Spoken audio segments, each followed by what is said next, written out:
మాట్లాడుతూ వచ్చాడు. 6వ వచనంలో ఆయన అన్నాడు, దేని గురించి చింతపడకుడు కానీ ప్రతి విషయంలోనూ ప్రార్థన విజ్ఞాపనముల చేత కృతజ్ఞతాపూర్వకంగా మీ విన్నపాలు దేవునికి తెలియజేయండి అన్నాడు. చింత ఉంది, వారికి ఇబ్బంది ఉంది. అయితే ఈ చింత, ఈ ఇబ్బంది పోవటం కోసం, ఆ సమస్య పోవటం కోసం బాధపడుతూ కూర్చోవటం కాదు, కానీ ప్రార్థనలు, విజ్ఞాపనలు, కృతజ్ఞతలు దేవునికి చెల్లించండి, దేవుని దగ్గర తెలియచేయండి అని అన్నాడు. చింత చాలా ప్రమాదకరమైంది. చింత అనేక రోగాలకు మన దేహాన్ని నిలయంగా మార్చేయగలదు. అందుకనే ఒక ఫిలాసఫర్ ఏమన్నాడు అని అంటే, చితి చింత రెండు అక్కా చెల్లెళ్ళు అని చెప్పాడు. చితి అంటే శవాన్ని కాల్చే చితి. చితి 1 గంట 2 గంటల్లో శరీరాన్ని కాల్చి బూడిద చేస్తుంది, ఏ బాధ ఉండదు. కానీ దానికంటే ప్రమాదకరమైనది ఏంటంటే చింత. ఈ చింత రోజు కొంచెం కాలుస్తూ ఉంటుంది బ్రతుకున్న మనిషిని, శరీరాన్ని, మనస్సుని, ఆత్మని అన్నింటినీ కాల్చేస్తుంది. అందుకనే చితి కంటే ప్రమాదకరమైంది చింత అన్నాడు అన్నమాట. కనుక పౌలు ఏం చెప్తున్నాడంటే, చింతపడుతూ ఉంటే ప్రయోజనం జరగదు, చింతపడుతూ ఉంటే సమస్య పరిష్కారం కలగదు. కానీ 7వ వచనంలో దానికి పరిష్కారం ఏంటో చెప్పాడు. ఏం చెప్పాడు? అప్పుడు సమస్త జ్ఞానమునకు మించిన దేవుని సమాధానము యేసుక్రీస్తు వలన మీ హృదయములకును మీ తలంపులకును కావలియుండును అని అన్నాడు. సమస్త జ్ఞానమునకు మించినది దేవుని సమాధానం. ఆ సమాధానం కనుక మనం మన హృదయాలలో కలిగి ఉంటే చింతలో నుంచి మనం బయటికి రాగలుగుతాం అని చెప్పాడు. చింతించే పరిస్థితుల్లో నుంచి మనం బయటికి రాగలుగుతాం. సమాధానాన్ని దేనితో పోల్చాడు అంటే, ఈ రెండింటిని కంపేర్ చేస్తూ దేనికంటే ఏది గొప్పది అన్నాడంటే, సమస్త జ్ఞానానికి మించింది సమాధానం అని చెప్పాడు. వాస్తవంగా సమాధానాన్ని జ్ఞానంతో ఆయన పోల్చిన విధానం, తీరు కొత్తగా అనిపిస్తుంటుంది మనకి. జ్ఞానము అనేది ఎలాంటిది అని అంటే, ఒక మనిషి మానసిక శక్తి మీద ఆధారపడి ఉంటుంది. అతడి ఐక్యూ లెవెల్ మీద ఆధారపడి, గ్రహణ శక్తి అంటాం కొని, అతని గ్రహణ శక్తి మీద ఆధారపడి ఉంటుంది అతని యొక్క జ్ఞానం ఎలాంటిది, ఏ పాటిది అని ఆలోచించడానికి. రెండవది, అతని చదువు లేకపోతే అతడు కలిగి ఉన్న అనుభవాన్ని బట్టి అతని జ్ఞానం ఆధారపడి ఉంటుంది అన్నమాట. దీనిని బట్టి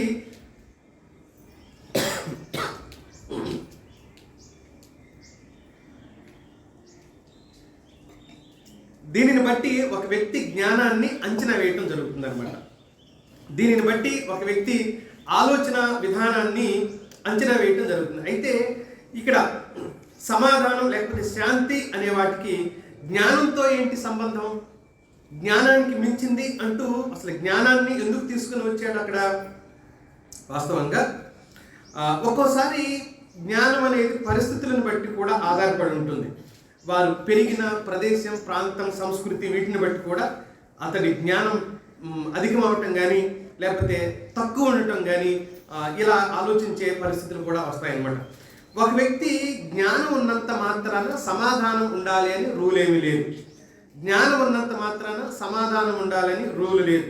అలాగే జ్ఞానం ఉన్నంత మాత్రాన అతడు అన్ని విషయాల్లో మెరిట్గా ఉండొచ్చు, కానీ అతని హృదయంలో సమాధానం ఉండాలి అని జ్ఞానంతో సమాధానం ఒక మనిషి పొందుకోకపోవచ్చు. జ్ఞానంతో ఒక మనిషి గొప్ప వ్యక్తిగా ఉండకపోవచ్చు. లేకపోతే జ్ఞానం ఉండి కుటుంబ పరిస్థితులు బాగోలేని కారణం చేత అతని సమాధానం కూడా కోల్పోవచ్చు. తెలివైన వాడే కానీ కుటుంబ పరిస్థితులు, వారి ఆర్థిక పరిస్థితులు వారిని అణిచివేసి సమాధానం లేకుండా కూడా ఆ వ్యక్తుల్ని, ఆ కుటుంబ పరిస్థితులు చేయగలం.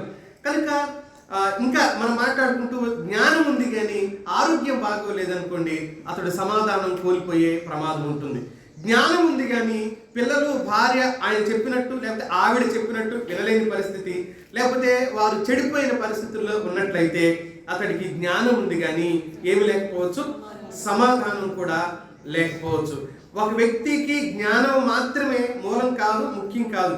ఈ పదాలకు పోలిక ఎందుకు చెప్పాడు అని అంటే, సమస్త జ్ఞానం ఎందుకు ఉపయోగించాలి? ఒకవేళ ఉపయోగిస్తే అంటే మనిషి సమాధానం కోసం ఉపయోగించాలి.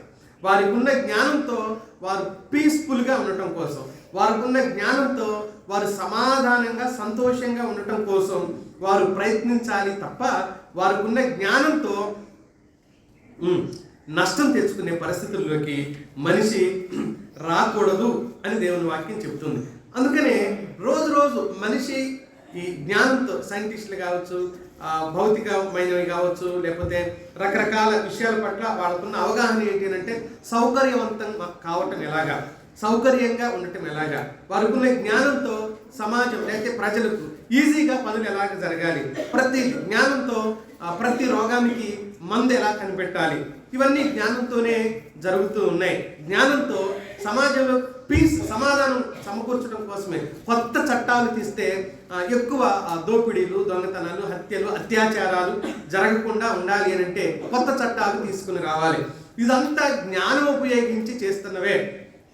ఇదంతా జ్ఞానం ఉపయోగించి కొత్త వంగడాలు, రైతుకు విత్తనాలు కొత్త వంగడాలు ఇస్తే 50 బస్తాలు పండవలసింది 60 బస్తాలు పండేలాగా మార్చడం. ఇవన్నీ ఎందుకు ఉపయోగిస్తున్నారు అంటే ప్రజల క్షేమం కోసమే జ్ఞానాన్ని ఉపయోగిస్తూ వచ్చారు అనమాట. సమాజంలో కొత్త విధానాలు ఇవన్నీ తీసుకుంటూ వచ్చారనమాట. సరే, జ్ఞానం గురించిన ఆలోచన వాక్యం చెప్తూ ఉండగా మనం కొన్ని సందర్భాలను మీ దృష్టికి తీసుకుని వచ్చే ప్రయత్నం చేస్తాను నేను. ఈ సందర్భాల్లో ముఖ్యంగా మొదటిది జ్ఞానం. ఈ జ్ఞానం అనగానే బైబిల్లో మనకి ఎవరు జ్ఞాపకానికి రావాలి? ఎవరు? సొలొమోను రాజు జ్ఞాపకానికి రావాలి. ఎందుకు అనంటే దేవుడే అతనికి చాలా ఉన్నతమైన జ్ఞానం ఇచ్చినట్లుగా మనం చూస్తాం. రాజులు మొదటి గ్రంథం 3వ అధ్యాయం 7 నుంచి 9 వచనాల వరకు ఉన్న భాగంలో జ్ఞానంతో రాజ్య పాలన చేయాలి అని, ప్రజలకు సుఖశాంతులు కలగజేయాలి అని దేవుణ్ణి కోరాడు. ఒకరోజు దేవుడే అతని దగ్గరికి వచ్చాడు. నీకేం కావాలి అని అడిగాడు. అప్పుడు ఆయన అన్నాడు, నాకు ఏమిస్తావు అంటే, ప్రభు జ్ఞానం ఇవ్వు. ఎందుకు జ్ఞానం ఇవ్వాలి? ఈ రాజ్యం పెద్దది, నీ ప్రజలు చాలా మంది ఉన్నారు, వారికి క్షేమం కలగాలి, వారెవరు కూడా బాధపడకూడదు. కాబట్టి వారికి నీతి న్యాయాలు జరిగించడానికి, వారి అక్కరలు అవసరాలు తీర్చడానికి, వారి సమస్యలన్నీ కూడా నేను పరిష్కరించాలి. కాబట్టి నేను బాలుడను కనుక కార్యములు జరుపుటకు నాకు బుద్ధి చాలదు. నీ దాసుడనైన నేను నీవు కోరుకొనిన జనుల మధ్య ఉన్నాను. వారు విస్తరించి ఉన్నందున వారిని లెక్క పెట్టుటయు వారి విశాల దేశమును తనిఖీ చేయుటకు అసాధ్యము.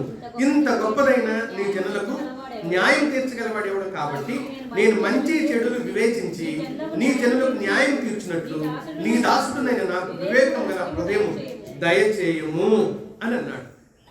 ఆ ప్రజలకు శాంతి సమాధానం సమకూర్చి వారికి క్షేమకరమైన సంతోషకరమైన పరిపాలన అందించడం కోసం నాకు ఏమివ్వని అడుగుతున్నాడు ఆయన? జ్ఞానం ఇవ్వు అని అడిగాడు. జ్ఞానం ఇవ్వు. ఈ మాట మాట్లాడుతున్నప్పుడు నేను ఇలా అంటున్నాను, గమనించండి నా మాటను. అప్పటికే సొలొమోనుకి కొంచెం అంత జ్ఞానం ఉన్నట్టయితే జ్ఞానం అడిగేవాడు కాదు. దేనికోసం జ్ఞానం అడిగాడు సొలొమోను? ప్రజలకు శాంతి సమాధానాలు కలిగిన పరిపాలన అందించాలి కాబట్టి జ్ఞానం ఇవ్వాలి. అసలు ప్రజలకి నాకు కలిపి శాంతి సమాధానాలు ఇవ్వు అని అన్నాడు అనుకో, మాకు ఏ సమస్యలు రాకుండా, ఏ ఇబ్బందులు రాకుండా మాకు శాంతి సమాధానం ఇవ్వు అని అంటే అయిపోయేది కదా. ఇప్పుడు ఈయనకి జ్ఞానం తీసుకొని ఈయన వాళ్ళకి శాంతినిచ్చి అది ఎలా సాధ్యమవుతుంది? అది ఎలా సాధ్యపడే చర్య అవుతుంది? శాంతి సమాధానం ఇమ్మంటే సరిపోయేదేమో, శాంతి సమాధానాలు మాకు కలిగించు అంటే సరిపోయేదేమో. కానీ ఆయన అనలేదు. ఆయన ఏమడిగాడు? నాకు జ్ఞానం ఇవ్వు, నేను మిగతాదంతా చూసేసుకుంటాను, నేను చేసుకుంటాను, నాకు జ్ఞానం ఒక్కటి ఇవ్వు. చాలామంది తెలివైన వాళ్ళు ఉంటారు, వాళ్ళు తెలివిగానే ఉన్నామనుకుంటూ తమను తాము మోసం చేసుకునే వాళ్ళు చాలామంది ఉంటారు. కారణం ఏంటి అంటే వారి భావాలు, వారి ఆలోచనలు వారికి మాత్రమే సరిగ్గా కనబడుతుంటాయి. వారి ఉద్దేశాలు, వారి నిర్ణయాలు, వారు చేసే పనులు అది చాలా కరెక్ట్గా పర్ఫెక్ట్గా ఉన్నాయి అనుకునే అహంకారం, గర్వంలోకి నడిపిస్తాయి తప్ప దానివల్ల వారికి ప్రయోజనం లేదు, వారితో ఉన్న వారికి కూడా ఎలాంటి ప్రయోజనం లేకపోవడం అనేది మనం ఈ భాగంలోనే చూడొచ్చు. చాలా జ్ఞానం పొందుకున్నాడు, అతని జ్ఞానం అమోఘం, అతని వంటి జ్ఞానవంతుడు మరి ఎవరూ లేరు. చాలా జ్ఞానం పొందుకున్నాడు. చివరికి అంతటి జ్ఞానం పొందుకున్నవాడు ఆ జ్ఞానం గురించి ఏం మాట్లాడవలసి వచ్చిందో ప్రసంగి గ్రంథం ఒకసారి చూడండి. 16, 17, 18 వచనాలు. ప్రసంగి గ్రంథం మొదటి అధ్యాయం 16, 17, 18 వచనాలు. యెరూషలేమునందు నాకు నాకు ముందున్న వారి అందరికంటే నేను చాలా ఎక్కువ జ్ఞానం సంపాదించితిని. జ్ఞానమును విద్యను నేను పూర్ణముగా అభ్యసించితినని నా మనస్సులో నేను అనుకుంటుని. నా మనస్సు నిలిపి జ్ఞానాభ్యాసమును మతిహీనతను తెలుసుకొనుటకు ప్రయత్నించితిని. అయితే ఇదియు గాలికై ప్రయాసపడుటే అని తెలుసుకుంటే. ఈయనకి తెలివి వచ్చిన తర్వాత ఈయన ఒక పరిశోధన చేయటం మొదలు పెట్టాడంట. ఏంటి ఆ పరిశోధన చేయటం మొదలు పెట్టింది అని అంటే, వెరితనం అంటే ఏంటి వింటున్నారా? బాగా తెలివి వచ్చిన తర్వాత పరిశోధన మొదలు పెట్టాడు. దేని మీద? జ్ఞానం మీద. వెర్రితనం చూడండి, 17వ చెప్పలేదు. వెర్రితనం అంటే ఏంటి అనే దాని మీద, బుద్ధిహీనత అంటే, మతిహీనత అంటే ఏంటి, తెలివి తక్కువ అంటే ఏంటి అని మొదలు పెట్టాడంట. మీకేమీ అనిపించలేదు. జ్ఞానవంతుడు అయిన తర్వాత అతడు వెర్రితనం వెనక్కి వెళ్ళిపోయి, వెర్రితనం అంటే ఏంటి, బుద్ధిహీనత అంటే ఏంటి, అదే మతిహీనత అంటే ఏంటి అని ఆలోచన చేయడం మొదలు పెట్టాడంట. ఇదేంటండి జ్ఞానవంతుడు చేయాల్సిన పని ఇదేనండి? జ్ఞానవంతుడు పిచ్చితనం గురించి ఆలోచన చేస్తాడా? జ్ఞానవంతుడు మతిహీనత గురించి ఆలోచన చేస్తాడా? చివరికి ఏమంటున్నాడు? నేను అలా చేశాను కానీ ఇదియు గాలికై ప్రయాసపడుటే అని నాకు తెలియదు, అదంతా వ్యర్థం అని తర్వాత తెలిసింది నాకు అన్నాడు.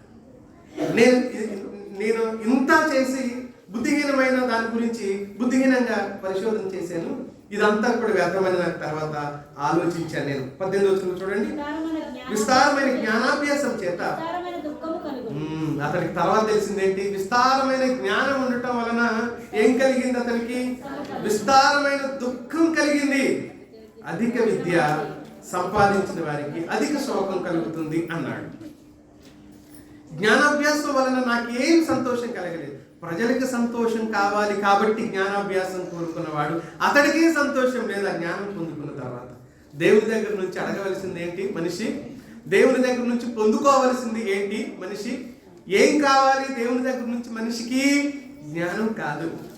జ్ఞానం అవసరమేనేమో. యాకోబు పత్రికలో అడగండి ఎవరికైనా కొదువుగా ఉన్నట్లయితే అన్నాడు. అది తప్పేం కాదు, అది తప్పని నేనేం అండవలేదు. కంగారు పడకండి. కంగారు పడి ఏంటి, నేను ఏ స్టాండ్ మీద ఉన్నానో అది అర్థం చేసుకోకుండా, నేను దేని గురించి చెప్తున్నానో అర్థం చేసుకోకుండా, ఒకవేళ తొందరపడి ఇదేంటి అదేంటి అని మీరు గందరగోళం అయితే ఇక నెక్స్ట్ మళ్ళీ నేను చెప్పేది మీరు వినలేరు, మీకు వినబుద్ధి కూడా కాదు. నేను స్పృహ లేకుండా ఏం చెప్పట్లేదు. ప్రతి వర్తమానాన్ని నేను ఏది మాట్లాడినా దాని మీద స్టాండ్ అయ్యి మళ్ళీ మీరు అడిగితే నేను చెప్పడానికి సిద్ధమే. అసలు ఎలాంటి కంగారు పడకుండా ప్రతి సిద్ధాంతంతో సహా దాన్ని మీకు వివరించడానికి నేను సిద్ధమే. ప్రశ్నించండి అని చెప్తున్నాను. వాక్యం విషయంలో ప్రశ్నించండి, చెప్తాను. నేను చెప్పిన దాని గురించి నన్ను ప్రశ్నించండి, నేను మాట్లాడతాను. మీరే మాట్లాడుకుంటే అది ఏమవుద్ది అని అంటే అసలు అర్థం మారి వేరే అర్థానికి దారి తీసే ప్రమాదం ఉంటుంది. కనుక దాంట్లో మీరు కంగారు పడవలసిన అవసరం ఏమీ లేదు. సరే, మనం ముందుకు కొనసాగి.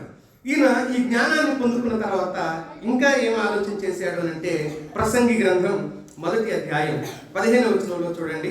కావున బుద్ధిహీనులకు సంభవించినట్లే నాకును సంభవించును గనుక నేను అధిక జ్ఞానము ఎలా సంపాదించితినని నా హృదయం మందనుకుంటుని, ఇది వ్యర్థమే. ఎంత బాధపడిపోతున్నాడు చూడండి. అరే ఎంత పని చేశాను నేను, జ్ఞానాన్ని నేను ఎందుకు సంపాదించాను? అనవసరంగా నేను జ్ఞానాన్ని సంపాదించానే.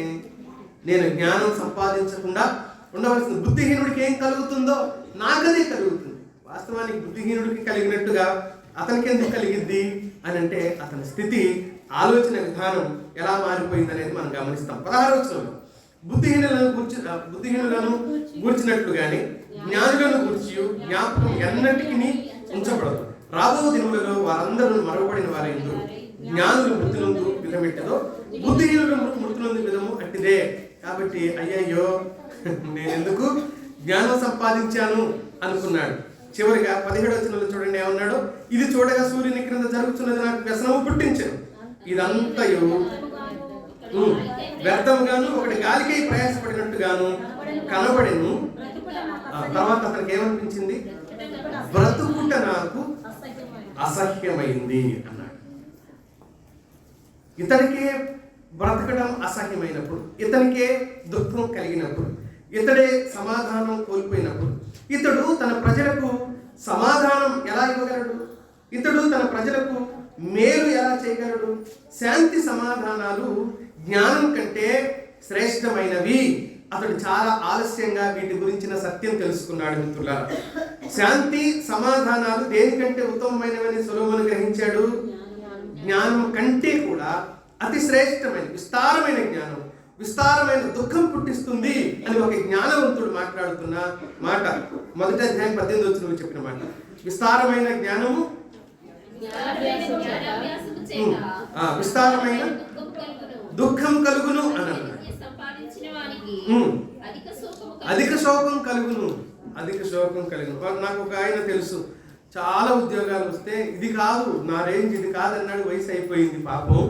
ఇప్పుడు మామూలుగానే ఉంటాడు. అందరూ మాస్టర్ మాస్టర్ అని పిలుస్తుంటారు తప్ప ఆయన ఏం పని చేయడు. ఎవరైనా 5వ 10వ చాయ్కి ఆయన అడుగుతుంటాడు రోడ్డు మీద. చాలా బాగా చదువుకున్నాడు ఆయన, చాలా గొప్పగా చదువుకున్నాడు ఆయన. వచ్చిన ఉద్యోగాలు కూడా వద్దనుకొని నా టార్గెట్ వేరే ఉంది అనేవాడంట. అప్పట్లో మేము చాలా చిన్నగా ఉన్నప్పుడు మా టార్గెట్ వేరే, నా టార్గెట్ వేరే, చూడండి చూడండి అని చూసేది ఏం లేదు. నన్ను కూడా అడుగుతాడు 10 రూపాయలు. విస్తారమైన విద్య అతను ఏం చేసింది? విస్తారమైన దుఃఖానికి, అధిక విద్య అధిక శోకం, విస్తారమైన జ్ఞానం విస్తారమైన దుఃఖాన్ని కలిగజేసినట్లుగా ఆయనే స్వయంగా ఒప్పుకున్నాడు. చివరికి ఈ జ్ఞానవంతుడు ఆత్మహత్య చేసుకోవాలని కూడా అనుకున్నాడు. 2వ అధ్యాయం 17వ వచనం చివరిలో, బ్రతుకుట నాకు అసహ్యం, ఎందుకు ఈ బ్రతుకు అనుకున్నాడంటండి. ఒక రోజున సమాధానం లేదు, సంతోషం లేదు, ఆనందం లేదు, కానీ చాలా జ్ఞానం ఉంది ఆయన దగ్గర. డబ్బులు కూడా బాగున్నాయి, విస్తారమైన ధనం ఉంది, సమాధానం లేదు. ఈరోజు సమాధానం లేకుండా డబ్బులున్నా జ్ఞానం ఉన్నా అది నిష్ప్రయోజనము అనే విషయాన్ని మనం జ్ఞాపకం చేసుకోవాల్సిన అవసరం ఉంది. ఎంతోమంది నేను ఇది ఆలోచన చేస్తున్నప్పుడు ల్యాబ్లో సైంటిస్టులు ఎలా ఉంటారు? సైంటిస్ట్ పాతోళ్ళైన కొత్తోళ్ళైన వాళ్ళ రూపాయలు ఎలా ఉంటుంది గుర్తు చేసుకోండి. గడ్డం, పెరిగిన జుట్టు, సరిగా కనబడిన కళ్ళు, భూతద్దాలు వేసుకొని ఉంటారా? అదే కదా వాళ్ళ ఊహ, అదే కదా వచ్చండి. ఎందుకు అని అంటే సమాధానం లేదు. పరిశోధన లైఫ్ అంతా దేని మీద పెడతారు వాళ్ళు? పరిశోధించడం మీదే పెట్టడం మనం చూడొచ్చు. ఇక్కడ మన విషయం ఆలోచన చేస్తున్నప్పుడు జ్ఞాన వివేకాలే వారి అశాంతికి కారణం ఏంటంటే జ్ఞానం వివేకాలే మూలమవుతున్నాయి. 7వ అధ్యాయం 16వ వచనం ప్రసంగి గ్రంథంలోనే ఈ మాట మనం చూస్తాం. చూడండి, అధికముగా నీతిమంతుడవై ఉండకము, అధికముగా జ్ఞానివి కాకము, నిన్ను నీవేళ నాశనం.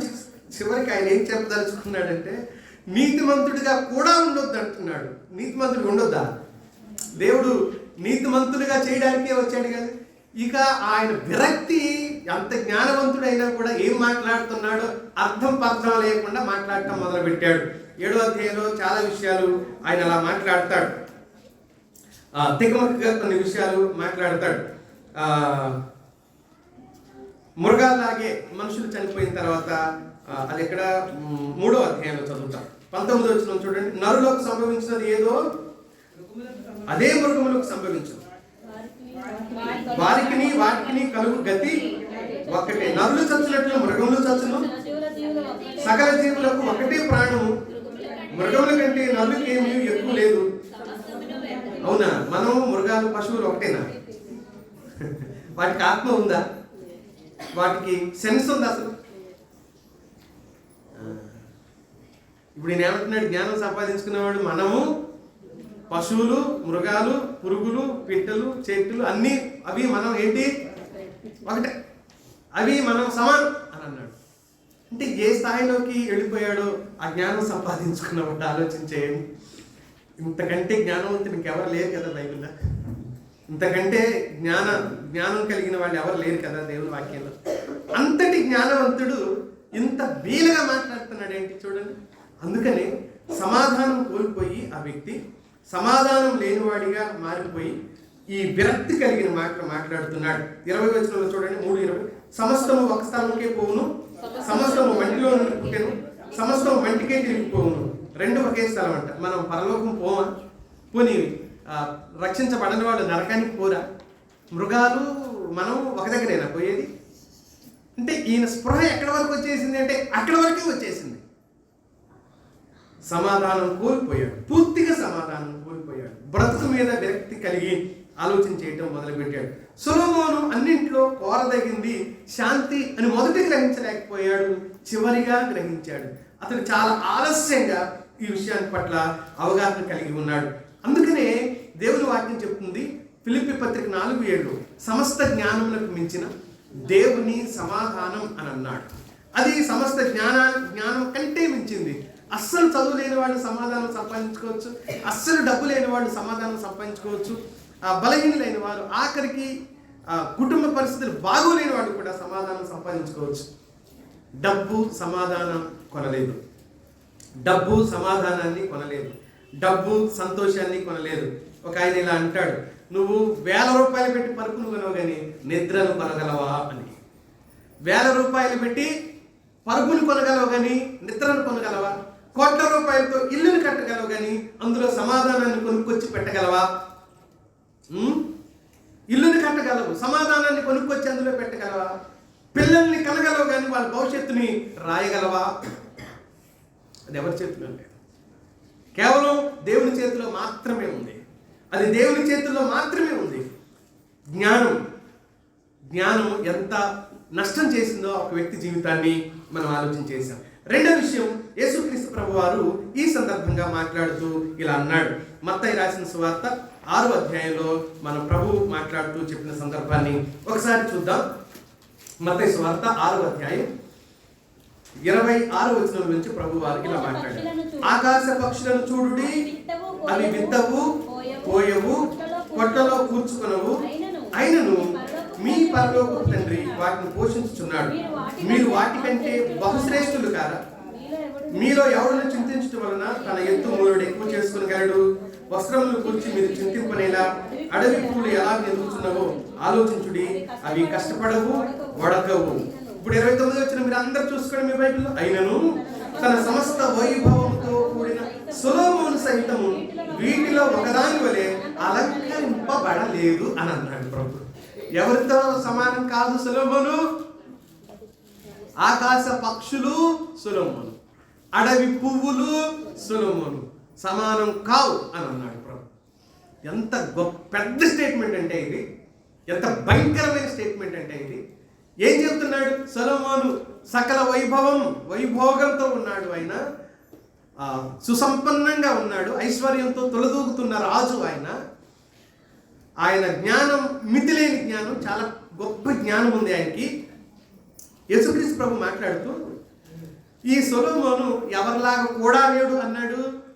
ఆకాశ పక్షుల్లాగా కూడా అయినా లేడు, అడవి పువ్వుల్లాగా కూడా అయినా లేడు అని అన్నాడు. ఎంత పెద్ద మాట అన్నాడు సార్ వీడు అన్నట్టు పెద్ద మాటే అన్నాడు. ఆలోచించగలిగితే మిత్రులారా, అర్థం చేసుకోగలిగితే దేవుని మాటల్ని చాలా లోతైన ఆత్మీయ ఆలోచన ప్రభు ఇవ్వటానికి ఇష్టపడుతున్నాడు. ఈ పోలికలో పక్షులు స్వేచ్ఛ, స్వాతంత్ర్యం, శాంతికి సంబంధించి చిహ్నాలుగా కనబడతారు. పక్షులు స్వేచ్ఛ, స్వాతంత్ర్యం, అవి స్వేచ్ఛగా, ఆకాశ పక్షులు ఆకాశంలో స్వేచ్ఛగా తిరుగుతాయి, ఎక్కడికైనా వెళ్తాయి, ఎక్కడికైనా వస్తాయి, ఏమైనా చేయగలరు, ఎటైనా పోగలరు. కానీ సొలొమోను బంగారు పంజరంలో బంధించబడిన ఒక బందీ. కారణం ఏంటంటే ఆయనకు కొన్ని అధికారాలు ఉన్నాయి. అధికారాలు ఉన్నంత మాత్రాన ఆయన తనకిష్టం వచ్చినట్లు చేయడానికి లేదు. రాజ్యపాలనలో బిజీ అయిపోయాడు, అందులో ఆయన బంధించబడ్డాడు. ఆయన చేయవలసిన పనులలో ఆయన బంధించబడ్డాడు.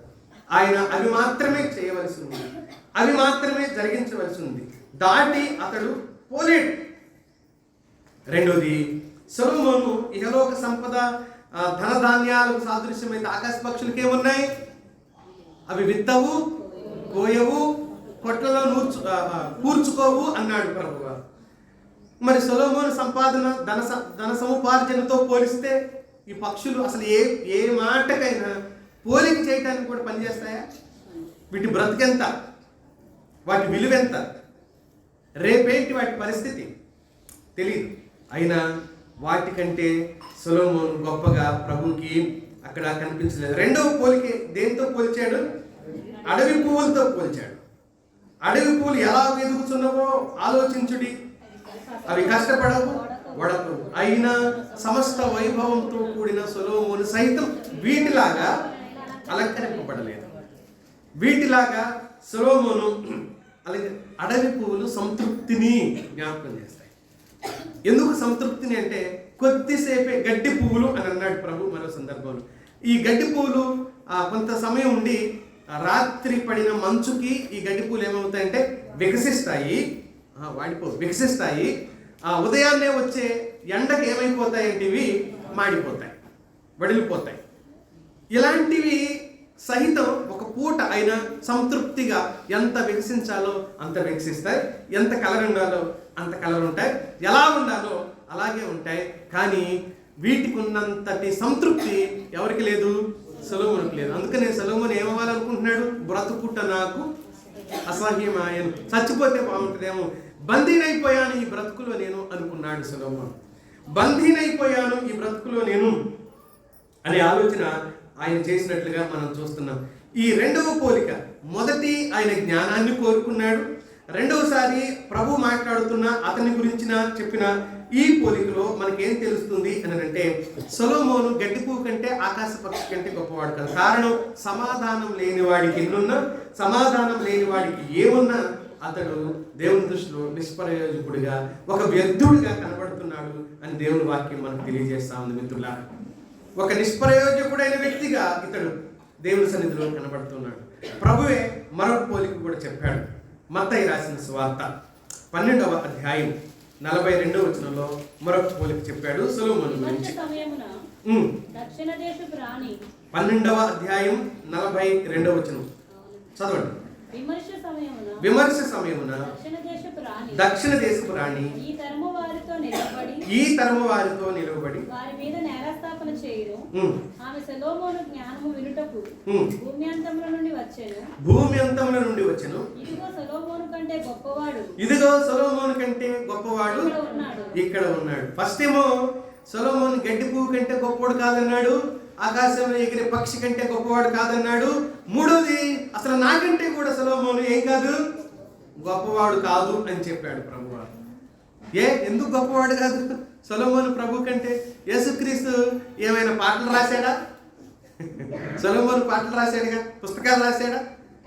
యేసుక్రీస్తు ప్రభు సొలొమోను పుస్తకాలు రాశాడుగా. ఆయన పాటలు రాశాడు, కీర్తనలు రాశాడు, బోలెడని సామెతలు రాశాడు. యేసుక్రీస్తు రచయిత కాదు. యేసుక్రీస్తు రాజ్యపాలన ఏమైనా చేశాడా? రాజ్యపాలన చేయలేదు. సొలొమోను గొప్ప ఆస్తిపరుడు. యేసుక్రీస్తు ప్రభు ఏమైనా ఆస్తిపరుడా? ఈ భూమి మీద ఉన్న దినాల్లో ఆయన ఆస్తిపరుడు కానే కాదు. సొలొమోనుకి సైనికులు ఉన్నారు, సౌకర్యాలన్నీ ఉన్నాయి. కానీ యేసుక్రీస్తు ప్రభు వారు ఆయనే చెప్పుకున్నాడు, ఆకాశ పక్షులకు గూళ్ళున్నాయి, నక్కలకు బొరియలున్నాయి, కానీ మనుష్య కుమారుడు తలవాల్చుకున్నటకు స్థలం లేదు అని అన్నాడు. మరి సొలొమోను వైభవం పరమగీతంలో చదివితే తెలుస్తుంది. ఆయన అంతఃపురం, ఆయన పడుకునే మంచం, ఆ పట్టు పరుపులు ఎంత గొప్పగా ఉన్నతంగా కనబడతాడో ఆయన బైబిల్లో. ఎంత ఉన్నతంగా కనబడతాడు. ఆకాశంలో ఎగిరిగే పక్షికున్న సౌకర్యం, అడవిలో ఉన్న నక్కకున్న సౌకర్యం మన ప్రభువుకి లేదు. అయినా సరే సొలొమోను కంటే గొప్పవాడు ఇక్కడ ఉన్నాడు. సొలొమోనుకున్న భౌతిక ఆధిక్యతలు, అర్హతలు ప్రభువుకి లేకపోయినా కూడా ఆయన దీన్ని తిప్పి మళ్ళీ మనం మాట్లాడితే సొలొమోనుకి శాంతి లేదు, ఈయన శాంతి ప్రదాత. యెషయా 9:6లో ఏమని చెప్పాడు? సమాధానకర్తయగు అధిపతి అని ఆయనకు పేరు అని అన్నాడు. ఆయనే సమాధానం ఇవ్వగలిగిన వాడు, ఆయనే మనుషులకి సమాధానాన్ని ఇచ్చేవాడు, సమాధాన ప్రదాత, శాంతి ప్రదాత, శాంతిని ఇచ్చేవాడు, శాంతిని అనుగ్రహించేవాడు ఆయనే. అన్నింటికంటే కోరదగింది సమాధానం. అది సొలొమోను దగ్గర లేదు, నా దగ్గర దండిగా ఉంది, సమృద్ధిగా ఉంది. శాంతి కాదు, విశ్రాంతిని కూడా మీకు ఇస్తాను. మత్తయి సువార్త 11వ అధ్యాయం 28-29 వచనాలు. నా యొద్దకు రండి, మీకు ఏమి ఇస్తానన్నాడు? విశ్రాంతిని ఇస్తాను. మీకు విశ్రాంతి. దూరదేశం నుంచి, చాలా దూర ప్రాంతం నుంచి సొలొమోనును చూడడానికి షేబా దేశపు రాణి లాంటి గొప్ప గొప్ప వ్యక్తులు ఆయన దగ్గరకు వచ్చారు, మంచిదే. కానీ ఆయనే మనలను చూడడానికి ఈ లోకానికి వచ్చాడు. వాళ్ళిద్దరికి ఉన్న తేడా అదైతే. సొలొమోను ప్రజలకు శాంతి ఇవ్వాలి అనుకున్నాడు, కానీ ఇవ్వలేకపోయాడు. అతనికే శాంతి చివరికి దొరకలేదు. కానీ సమాధానం, శాంతి ఇవ్వడానికే ఈ లోకానికి వచ్చాను. ప్రభు అన్నాడు, నా శాంతిని మీకు ఇచ్చుచున్నాను, లోకం ఇచ్చినట్టుగా కాదు. లోకం ఇచ్చేది తాత్కాలికమైంది, అయితే నేనిచ్చే సమాధానం అది నిత్యమైంది అని చెప్పాడు. మిత్రులారా, ఈ భూమి మీద మనిషికి ముఖ్యంగా కావాల్సింది ఏంటి అంటే శాంతి, సమాధానం, నెమ్మది. అయితే శాంతి, సమాధానం, నెమ్మది చాలా ఉంటాయి, అన్నీ ఉంటాయి, కానీ శాంతి ఉండదు, సమాధానం ఉండదు. నెమ్మది లేని జీవితాలు కలిగిన వాళ్ళు ఎంతో మంది మన చుట్టూ ఉన్నారు మిత్రులారా. బహుశా మన మధ్యలో కూడా ఉండి ఉండవచ్చు. వారు ఎదుర్కొంటున్న ఒత్తిళ్లను బట్టి, అననుకూల పరిస్థితులను బట్టి సమాధానం కోల్పోయిన స్థితిలో చాలా మంది ఉంటారు. పోనీ అన్నీ ఉన్నాయా అంటే అన్నీ ఉన్నాయి, చాలా ఉన్నాయి. కానీ ఏంటంటే పరిస్థితి, చాలా ఉన్నాయి, అన్నీ ఉన్నాయి, కానీ మాకు ఏమి లేవంటే సమాధానం లేదండి, శాంతి లేదండి, నెమ్మది లేదండి. అంతరంగం నిండా ఆవేదన ఉంది, దుఃఖం ఉంది. చాలా మంది చెప్తూ ఇలా అంటారు, సరే ఇంతకంటే నేను ఎక్కువ చెప్పలేను, మాట్లాడుతుంటే నాకు ఏడుపు వస్తుంది, నేను ఫోన్ పెట్టేస్తా అంటుంటారు. వాళ్ళ హృదయాల్లో బాధ ఉంటుంది, దుఃఖం ఉంటుంది, ఆవేదన ఉంటుంది. దాన్ని ఎవరు తొలగించగలరు? దాన్ని ఎవరు తీసివేయగలరు? చాలా గొప్ప చదువు చదువుకున్నవాడు, ఉన్నతమైన స్థానంలో ఉన్నవాడు, గొప్ప గొప్ప స్థానంలో ఉన్నవాడు దేవుని సన్నిధిలో పసిపిల్లల్లాగా మారిపోయి సమాధానం లేని కారణం చేత వాళ్ళు ఇలా ఉంది, పాస్టర్ గారు ఇలా ఉంది అని వాళ్ళు దుఃఖపడుతున్న విధానం చూస్తే హృదయంలో గాయాలు, హృదయంలో మానని గాయాలు, వారి అంతరంగాన్ని పిండేస్తున్న సందర్భాలు మనం గమనించినప్పుడు అయ్యో ఎంత ఆవేదన చెందుతున్నారో, మాటలతో చెప్పలేని ఆవేదన. అయితే ప్రభు సమాధానాన్ని ఇవ్వటానికే ఈ లోకానికి వచ్చాడు. సమస్త జ్ఞానానికి మించిన దేవుని సమాధానం అంటూ మాట్లాడుతూ వచ్చాడు. కనుక కోరదగింది ఏంటి? ఏది కోరదగింది? మనం సొలొమోను జ్ఞానంతో అతడికే తృప్తి లేదు. సొలొమోను జ్ఞానం, వైభవం ఉన్నప్పటికీ కూడా అడవి పువ్వు కంటే అలంకరించబడిన వాడు కాదు. సొలొమోనుకి జ్ఞానము, ధనము ఉన్నప్పటికీ కూడా ఆకాశ పక్షి కంటే కూడా స్వేచ్ఛ జీవి అతడు కాలేకపోయాడు. స్వేచ్ఛ లేదు, సంతోషం లేదు, ఆనందపడే పరిస్థితి అతనికి లేదు. డబ్బులు ఎక్కువగా ఉంటే ఖచ్చితంగా సీసీ కెమెరా పెట్టుకోవాలి, సెక్యూరిటీని పెట్టుకోవాలి. ఎందుకు అని అంటే మన ఇంట్లో డబ్బులు ఏదో రకంగా ఉంటానే ఉంటాయి కాబట్టి ఖచ్చితంగా ఇది పెట్టుకోవాలి. ఇప్పుడు సాధారణమైన మనిషి సీసీ కెమెరా పెట్టుకుంటాడా? వాడికి తిననికి లేకపోయినప్పుడు వాడు సీసీ కెమెరా ఎందుకు పెట్టుకుంటాడు? ఇంకా సీసీ కెమెరా తెచ్చి పెట్టుకుంటాడా? అంటే ఇవన్నీ ఏంటి అని అంటే ధనం పెరుగుతూ ఉంటే ఇన్సెక్యూర్ ఫీలింగ్ వస్తుంది అనమాట. అభద్రతా భావం వారి జీవితాల్లోకి వచ్చేస్తూ ఉంటుంది అనమాట. అభద్రతా భావం ఏ వైపు నుంచి వస్తుందో తెలియదు. బంగారం కొన్నాడు ఒక ఆయన, కొన్న దగ్గర నుంచి బాధ అంట. ఇప్పుడు ఏం బాధ అని అంటే ఆయన అంటున్నాడు, ఒకవేళ ఇందులో దొంగ బంగారం ఉందేమోనని బాధ అంట. కొనుక్కున్నాడు కానీ కేజీన్నర బంగారం అంట. కేజీన్నర బంగారం కొన్న తర్వాత ఒకవేళ అందులో ఇంత బంగారం ఒరిజినల్గా ఉందో లేదో అనే భయంతో ఆయన దాన్ని చెక్ చేయడానికి వేరే చోట తీసుకెళ్తే అక్కడ కల్తీ జరిగిందంట. వేరే చోట చెక్ చేయడానికి తీసుకెళ్తే అక్కడ కల్తీ జరిగిందంట ఆయన. అంటే అభద్రతా భావం ఒకసారి వచ్చేసింది అంటే, అసమాధానం ఒకవైపు ఒకసారి వచ్చిందంటే అది అగ్నిలాగా అంతరంగాన్ని కాల్చేస్తూ ఉంటుంది. అనుమానం ఆ వ్యక్తి అంతరంగంలోకి ప్రవేశిస్తూనే ఉంటుంది. అది ఎప్పుడు ఆగదు, అది కొనసాగుతూనే ఉంటుంది మిత్రులా. అది కొనసాగుతూనే ఉంటుంది. అయితే సమాధానం దాని ద్వారా వాడు పొందుకోలేరు. డబ్బులు మనిషికి సమాధానం ఇవ్వవు. ఒకవేళ డబ్బు ద్వారా సమాధానమే వచ్చే పరిస్థితి అయినట్టయితే మిత్రులారా, డబ్బు ద్వారానే మనిషికి సంతోషం వచ్చే అవసరాలు అందరికీ, నాతో సహా డబ్బే అవసరం. కానీ డబ్బు సమాధానాన్ని ఇవ్వగలిగేది అయితే ధనవంతులు అందరూ ఎలా ఉండాలి? ఇప్పుడు హ్యాపీగా, సంతోషంగా, సమాధానంగా ఉండాలి. వాళ్ళ కళ్ళ కింద క్యారీ బ్యాగులు రాకూడదు. చూడండి మరి, సంతృప్తిగా నిద్రపోగలగాలి. ఎందుకు తాగుతున్నామంటే నిద్ర కోసం తాగుతున్నానే ప్రబుద్ధులు ఉన్నారు. రాత్రిలో నిద్ర టాబ్లెట్ వేసుకుంటేనే పడుకునే ధనవంతులు ఉన్నారు. మిత్రులారా, ఈ భూమి మీద కోరదగింది ఏంటి? నేను 4వ విషయాన్ని జ్ఞాపకం చేసి నా సందేశాన్ని ముగించే ప్రయత్నం చేస్తా. కోరదగింది ఏంటి? ఏది కోరదగింది? జ్ఞానమా, విజ్ఞానమా, శాంతి సమాధానాలు, నెమ్మది కోరాలా? ఏది కోరాలి? సొలొమోను జ్ఞానం కొరకు వేడుకొని పొరపాటు చేశాడేమో అని అనిపిస్తుంటుంది మనం సదరు వాక్యాలు ఆలోచన చేసిన కారణాన్ని బట్టి. అజ్ఞానం అంటే పూర్తిగా విషయ పరిజ్ఞానాన్ని పూర్తిగా పొందుకోలేని పరిస్థితిలోకి వెళ్ళిపోతాం. కానీ దేవుడు మనందరి హృదయాల్లో సహజ జ్ఞానం ఇచ్చాడని అదే ప్రసంగి గ్రంథం మన నరుల అందరి హృదయాలలో జ్ఞానాన్ని ఉంచాడు అని చెప్పాడు. అది మంచి చెడులు వివేచించడానికైతే దేవుని సరిపోతుంది, కానీ దేవుని కార్యాలను వివేచించడానికైతే సరిపోదు అని చెప్పాడు. బహుశా అది 7వ అధ్యాయంలో ఉండొచ్చు. దేవుని కార్యాలను పరిశీలనగా తెలుసుకోవడానికి దేవుడు మనిషికి తన హృదయంలో పెట్టిన జ్ఞానం అయితే సరిపోదు, కానీ మొత్తానికి ఆ జ్ఞానము దేవుణ్ణి తెలుసుకోవడానికి కారణమవుతూ ఉంటుంది. విజ్ఞానం పెరిగే కొలది ఏం జరుగుతుంది అని అంటే సమస్యలు కూడా పెరిగిపోతూ వచ్చినాయి. మనకి మొబైల్ వచ్చిన దగ్గర నుంచి సైబర్ నేరాలు ఎక్కువైపోయినాయి. నెట్, ఇంటర్నెట్, అసలు ఇంటర్నెట్ అంటేనే నెట్ అంటేనే వల. అందులో పడ్డోడు ఏం చేయడంట? వలలో పడితే ఏమవుద్ది? ఇంటర్నెట్ అది ఒక మధ్య వలంట. ఇంటర్నెట్ అంటే తెలుగులో ఏం చెప్పొచ్చు? నీ ఫోన్లో నెట్ వస్తుందా? వల వల వల వల అది నెట్ అంటే. దానికి ఆసక్తి అయ్యారో ఎందులో పడ్డట్టే? వలలో పడ్డట్టే. కాబట్టి జాగ్రత్త అని చెప్తుంది దేవుని వాక్యం. సమాధానం కోల్పోవటానికి అది ఒక్కటి చాలు. మన చేతిలో ఉన్న ఫోన్ ఎప్పుడైతే సెల్ ఫోన్ సౌకర్యం కోసం వచ్చిందో ఆ తర్వాత మారిపోయే మార్పులు ఎలా వచ్చాయంటే మనుషుల్లో నేరాలు, నేర ప్రవృత్తి అధికమైపోవటం జరిగింది. నేర ప్రవృత్తి ఎక్కువైపోవటం జరిగింది. ఎప్పుడైతే జ్ఞానం పెరుగుతూ వచ్చిందో అంతకుముందు కత్తులతో దగ్గరికి పోయి వాడిని నరికితే కానీ యుద్ధం అవ్వాలి. అంతకుముందు బాణ వేసి గురి చూసి కొడితే కానీ వాడు చచ్చిపోవాలి. ఇప్పుడు ఎలాంటి ఆయుధాలు? న్యూక్లియర్, అణుబాంబులు, ఆటం బాంబులు, హైడ్రోజన్ బాంబులు. దేని వల్ల వచ్చినాయి ఇవన్నీ? జ్ఞానం వల్లే కదా. మనుషుల్ని నాశనం చేసే ఈ అణుబాంబులు, బయోలాజికల్ బాంబులు రకరకాలుగా మెంటల్గా మనిషి కృంగిపోయేలాగా, మానసికంగా రుగ్మతలు వచ్చేలాగా రకరకాల ఆయుధాలను తయారు చేసుకున్నారు. ఇప్పటికే రకరకాల ఆయుధాలను తయారు చేసి ఈ ప్రపంచంలోకి వదిలిపెట్టేశారు.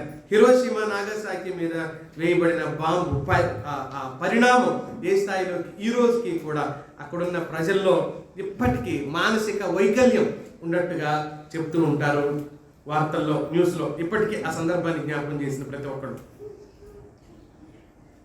జ్ఞానంతో ఏమి సంపాదించాడు ఈ మనిషి ఈ ప్రపంచానికి?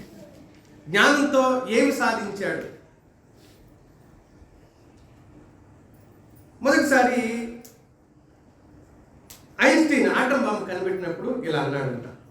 ఐన్స్టీన్ ఆటం బాంబు కనిపెట్టినప్పుడు ఆయన E=mc², దీని మీద ఆ బాంబు కనిపెట్టిన తర్వాత ఆయన ఏం చెప్తాడు అని అంటే, దాని ప్రభావం చూసిన తర్వాత ఆయన అన్న మాట ఏంటి అని అంటే, పరమాణువుల్లో నిద్రిస్తున్న క్రూరమైన సింహాలను లేపిన మూర్ఖుణ్ణి నేను అని అన్నాడు. పరమాణువుల్లో నిద్రపోతున్న క్రూరమైన సింహాలను లేపిన మూర్ఖుణ్ణి నేను. కానీ ప్రపంచం ఆయన ఏమని చెప్తుంటారు? ప్రపంచం ఆయన గురించి ఏం చెప్తుంటారు? మహామేధావి, ఆయన జ్ఞానాన్ని ఆలోచించటమే కుదరటం లేదు ఇప్పటికీ అన్నట్టుగా చెప్తూ ఉంటారు. ఆయన జ్ఞానం ఎలా సాధ్యమైంది? దానికి ఇలా ఆలోచించగలిగి మేధావిగా ఎలా మారాడు ఈయన? కానీ ఆయన స్వయంగా చెప్పుకున్నదంటే ఏంటంటే, నేను ఒక మూర్ఖుణ్ణి, నేను ఆ పని చేయకుండా ఉండాల్సింది. చాలామంది ప్రాణాలు పోవడానికి ఈ బాంబు లేకపోతే ఈ విస్ఫోటనం కారణమవుతుందేమో అని చెప్పి ఆయన దుఃఖపడ్డాడు అని చెప్తారు కొందరు. మిత్రులారా, వెరసి నేను చెప్పదలుచుకున్నది ఏంటి అంటే, ఏమున్నా ఈ భౌతిక సంబంధమైన వేటిని మనం కలిగి ఉన్న సమాధానం కంటే కూడా కోరదగినవి ఏవి కావు అనే విషయాన్ని మనం అర్థం చేసుకోగలిగితే, జ్ఞానం ప్రపంచ శాంతిని నాశనం చేయడానికి జ్ఞానం కారణమవుతుంది. జ్ఞానము ప్రపంచ శాంతిని సాధించడానికి ఉపయోగపడడానికి బదులుగా నాశనం చేయడానికే అది కారణమవుతుంది అని దేవుని వాక్యం మనకు చెప్తూ ఉంది. చివరిగా రోమీయులకు రాసిన పత్రికలో కొన్ని సందర్భాలు మీ దృష్టికి తీసుకుని వచ్చే ప్రయత్నం చేస్తాను. 14వ అధ్యాయంలో దేవుని వాక్యం ఇలా చెప్తుంది. రోమపత్రిక 14వ అధ్యాయం 17వ వచనం ఇలా ఉంది. దేవుని రాజ్యము భోజనమును పానము కాదు కానీ నీతియు సమాధానమును పరిశుద్ధాత్మ యందలి ఆనందం. దేవుడు మనిషికి ఇవ్వాలి అని అనుకున్నది ఏంటి అంటే ఆనందం. అది ఎలాంటి ఆనందం? పరిశుద్ధాత్మ యందలి ఆనందం, లేకపోతే సంతోషం అని దేవుని వాక్యం చెప్తూ ఉంది. ఆ సంతోష సమాధానాలు ఇవ్వడానికే యేసుక్రీస్తు ప్రభువారు ఈ లోకానికి వచ్చాడు. కొలస్సీ పత్రిక 3వ అధ్యాయం 15వ వచనంలో ఇలా అన్నాడు, క్రీస్తు అనుగ్రహించు సమాధానం మీ హృదయములలో ఏలుచుండనీయుడి. క్రీస్తు అనుగ్రహించు సమాధానం మీ హృదయములలో ఏలుచుండనియండి. హృదయాన్ని ఏలేదిగా దేవుని సమాధానం మనకు అవ్వాలి. హృదయాలను ఏలటానికి కారణమయ్యేదిగా ఉండాలి. తెస్సలోనికైలకు పౌలు రాస్తూ 2వ పత్రిక 3వ అధ్యాయం 16వ వచనంలో ఇలా చెప్పాడు, సమాధానకర్తయగు ప్రభువు తానే ఎల్లప్పుడూ ప్రతి విధవ చేతన మీకు సమాధానం అనుగ్రహించును గాక అని అన్నాడు. సమాధానకర్త ఆయనే అనే మాట చెప్తున్నాడు ఈ భాగంలో. కాబట్టి మిత్రులారా, సమాధానమే కోరదగింది, సంతోషమే కోరదగింది. ఇది దేవుని నుంచి మాత్రమే కలుగుతుంది. మనకున్న ధనం ద్వారా, మనకున్న డబ్బుల ద్వారా, మనకున్న సౌకర్యాల ద్వారా సమాధానం కలుగుతుంది, సంతోషం కలుగుతుంది అని అంటే అది అజ్ఞానం. ఒకవేళ సంతోషం దానివల్ల కలగాలి అని అంటే సొలొమోనుకి కలగాలి. ఒకవేళ ఆకాశ పక్షులకి సమాధానం కలగకూడదు, డబ్బు ధనము భవిష్యత్తుని గురించి భరోసా లేకపోతే సమాధానం సంతోషమే కలగకూడదు అనుకుంటే ఆకాశ పక్షులకు బాధ ఉండాలి, అడవి పువ్వులకు బాధ ఉండాలి అని చెప్పాడు. అలాగే ఏమీ లేకుండా ఈ భూమి మీద ఉన్న యేసుక్రీస్తు ప్రభు వారికి కూడా ఏముండాలి? బాధ ఉండాలి, అసమాధానం ఉండాలి. ఆయన అన్నాడు, యోహాను సువార్త 14వ అధ్యాయం 27వ వచనంలో చదువుదాం. యోహాను సువార్త 14వ అధ్యాయం, శాంతిని మీకు అనుగ్రహించి వెళుతున్నాను, నా శాంతినే మీకు అనుగ్రహించి వెళుతున్నాను, లోకమిచ్చినట్లుగా నేను మీకు అనుగ్రహించడం లేదు. లోకమిచ్చేది కాదు నేను ఇచ్చే సమాధానం. లోకమిచ్చేది వేరు, నేనిచ్చేది వేరు. ఆయన సమాధాన ప్రదాత. మనకు ఆయన సమాధానం ఇవ్వడానికి వచ్చాడు. మిత్రులారా, అసమాధానం లేకపోతే మనసులో శాంతిని కోల్పోయి దుఃఖకరమైన పరిస్థితుల్లో, లేకపోతే కనిపెడుతూ నిరాశ చెంది నిస్పృహతో ఉండి లోటు కొదువలు, అనారోగ్యాలు, ఇబ్బందులు, ఆర్థిక లేమి, కుటుంబ సమస్యలు, ఇలాంటివి ఏవైనా వాటన్నింటికి ఒకటే పరిష్కారం మన ప్రభు మాత్రమే చేయగలడు. మన ప్రభు మాత్రమే వాటికి గొప్ప పరిష్కారం ఇవ్వగలడు. అందుకే అన్నాడు, సమస్త జ్ఞానమునకు మించిన దేవుని సమాధానం ఏం చేయాలన్నాడు? ఒకసారి 7వ వచనం చివరి భాగం చదవండి. మీ హృదయములకు తలంపులకు ఏమవ్వాలి? కావలిగా ఉండాలి, కాపులా కాయాలి అని అన్నాడు. దేవుని సమాధానం మనం కృంగిపోకుండా ఉండటానికి, మనం భంగపడకుండా ఉండటానికి, మనం నిరుత్సాహపడకుండా ఉండటానికి, మనం చింతించకుండా ఉండటానికి దేవుని సమాధానం మన హృదయాలను తలంపులను ఏం చేస్తుందంట? కాపలా కాస్తుంది. కాపలాదారుడు సమాధానమే నిన్ను కాపలా కాస్తుంది. ఏమని? అసమాధానం నీ హృదయంలోకి ప్రవేశించకుండా, నీ ఇంటిలోకి ప్రవేశించకుండా, అసమాధానం మీ మధ్యలోకి ప్రవేశించకుండా. మిత్రులారా, దేవుని సమాధానం మన హృదయాలకు తలంపులకు కావలి కాసే విధంగా ఉండగలగటమే, ఆ విధంగా ప్రభుకి అప్పగించుకోగలగటమే భక్తి జీవితం యొక్క ఉన్నతమైన స్థానం, భక్తి జీవితం యొక్క ఉన్నతమైన స్థాయి. చీకులు, చింతలు అనేకమైనవి మన జీవితాల్లో కలుగుతుంటాయి, సహజమే. ఎందుకంటే మన అవసరాలు తీర్చబడే దగ్గర, అక్కర్లు తీర్చబడే దగ్గర, వ్యక్తులతో వచ్చిన విభేదాల దగ్గర, వాద సంవాదాల దగ్గర అసమాధానాలు మన జీవితాల్లో కలిగినప్పటికీ కూడా ప్రభువుకి అప్పగించుకోవాలి. మీ చింత యావత్తు ఏమన్నాడు ఆయన? నా మీద వేయండి అన్న దేవుణ్ణి మనం కలిగి ఉన్నాం. ఆయన మీద వేస్తే ఆయన తిరిగి చింతన వేస్తే చింతనిచ్చేవాడు కాదు, ఆయన సమాధానాన్ని ఇచ్చేవాడు.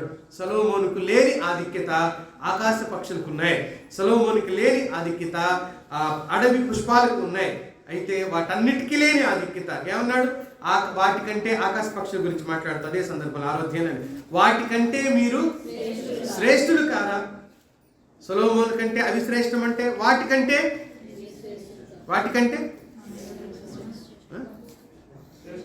మనము శ్రేష్ఠులం. వాటికంటే మనము శ్రేష్ఠులం. ఆయన మనల్ని దాటిపోయేవాడు కాదు. అక్కర తీర్చే మంచి దేవుడు, మనసున్న దేవుడు. తలలో ఉంచుదాం. ఈ మాటలను బట్టి మనం ప్రార్థన చేసుకుందాం. తలలో ఉంచి ప్రార్థన చేసుకుందాం.